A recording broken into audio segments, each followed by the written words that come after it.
What's going on, everyone, and welcome to Movie Emporium's movie review of Dune. This film is directed by Denis Villeneuve. Now, before we begin, if you like this channel, awesome, hit the subscribe button to join Movie Emporium, hit that notification bell at the top to find what's coming next.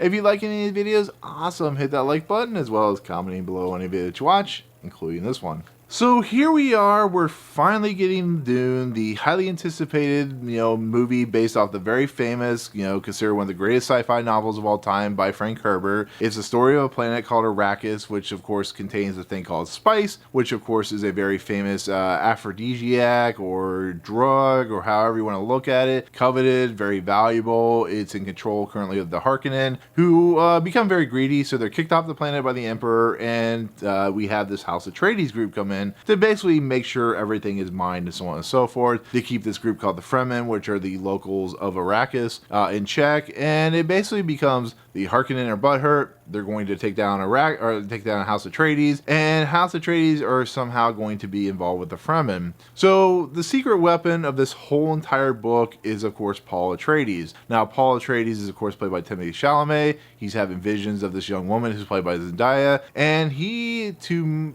my honest opinion, even though it's more based on like Middle Eastern, theology and stuff like that, is a very Neo-like character, a very savior-esque character, where he is an individual that has abilities through his mom and what she is and what she's capable of, as well as being very stern and official, like his father is played by Oscar Isaac. And he is the key to not only saving Arrakis, but basically putting everything in check, similar to the Force in a lot of aspects, which I'm not trying to compare it to Star Wars because this is very much an influence for Star Wars, but it's in essence a guy who has all the weight on his shoulders, who is going to, in the end, somehow take down and protect Arrakis from every major entity.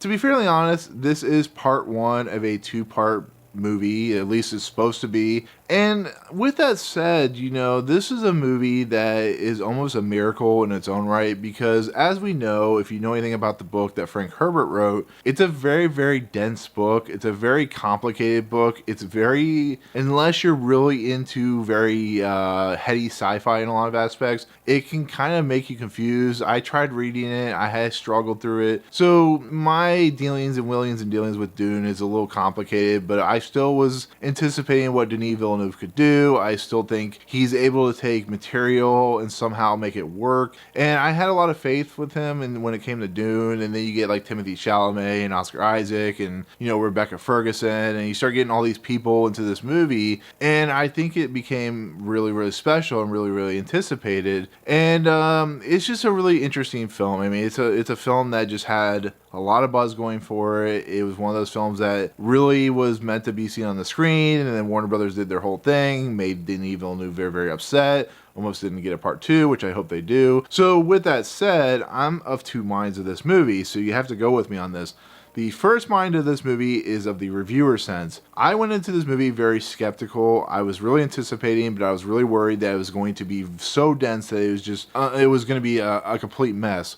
This is not a mess at all. Not only is this not a mess, but this might be one of Denis Villeneuve's best movies I've ever seen in my entire life. This guy has crafted a film that is not only mesmerizing to watch, not only is so good and so colorful and so exciting and so enthralling and so visually stunning, that this might be one of the best sci-fi movies I've ever seen, just on a technical prowess level. There is some stuff going on in this movie from a visual standpoint that it rivals anything I've ever seen anywhere in any movie I've ever seen. It rivals even Blade Runner 2047 or 2049 or whatever, the last film he did. The stuff that is going on in this movie, the level of depth and detail and the stuff you may miss is astounding. Like, I couldn't believe what I was watching. That's how enthralled I was with this movie, because it just completely envelops you in this world of Arrakis and the other planets that you see in this movie, and the makeup and the costuming and just the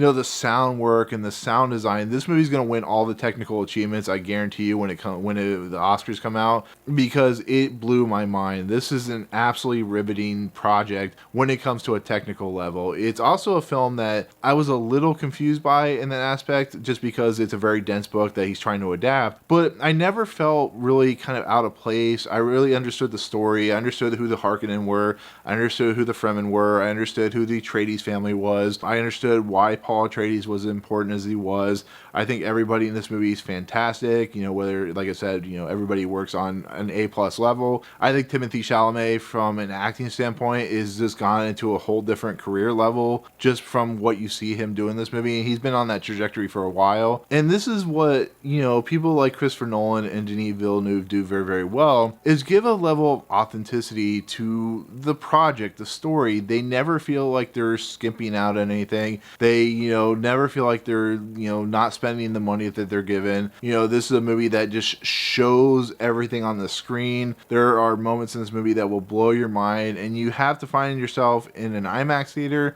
a Dolby theater, or some kind of theater to watch this movie in the biggest screen possible, because it earns that respect of you. It's a movie that just completely does what it does and is absolutely engaging and enthralling. And I was like almost ready to cry because I had some tears in my eyes. I get goosebumps. I mean, this is a master class of work when it comes to a director like Denis Villeneuve, and it shows why he's the best director working today, including, like I said, Christopher Nolan. I keep bringing Christopher Nolan in, but these two directors are the two best working right now. And like I said earlier, I am of two minds of this movie. I've already talked about how much this movie was amazing, the sandworms, all that good stuff. Probably one of my favorite movies of the year. But we have to talk about the negative of this film, and a lot of people are going to be upset when I talk about this, but this movie, like I said, is what you consider unfilmable. Now, with that said, that means the book is very dense, it's very complicated, it has a lot of stuff going on, a lot of moving pieces. There's a lot of stories that have come out. Look at the Dune that David Lynch did, look at the Dune the miniseries. They're not well received, they're not well loved, and there's a reason for that, and it's because it's just not a simple story to adapt. So there's a lot of stuff in here, and I saw it when I was coming out of the audience, or coming out of the screening. What people wanted out of this movie was a very action-oriented, very simple story of these characters on this planet fighting with sandworms and stuff like that. But it's more about like aristocracy, and more about, saviors, and more about, all these complex things about what the spice is, and what, the Harkonnen are doing, and what the Fremen are doing, and stuff like that. So there's so many moving pieces in this that you can become lost. And for a normal going crowd, that is a problem for, a particular audience. So I worry about how this movie is going to perform. I still think it's going to do well just based on the popularity of the book. But you have to go in knowing that Denis Villeneuve as a director is a very authentic director. He's going to stick as well as he can without, truly going book page by page of the story. So there's a lot of stuff even in this movie that I didn't get with the Paul Atreides stuff until I, talked to someone about, it being about like Middle Eastern theology and stuff like that, and about, saviorism and stuff like that. And I think that could be a true problem for this story. I think it's the main issue of why this story is so beloved, but so difficult to kind of bring into the visual realm in a lot of aspects. And it's not to take away from the book, because it's considered a classic for a reason. It just might not be for everyone. So it's not to take away from my love for this film. Like I said, probably gonna be my top 10 of the year, but I just have to point that out.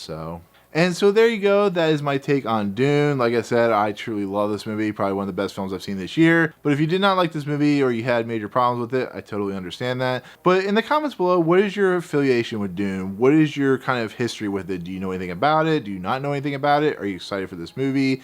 Did you see the movie? What was your official opinion? Otherwise, if you like what you see on this channel, hit the subscribe button to join Movie Emporium. Hit that notification bell at the top to find out what's coming next. If you like any videos, awesome. Hit that like button, and we'll see you guys on the next video. Peace out.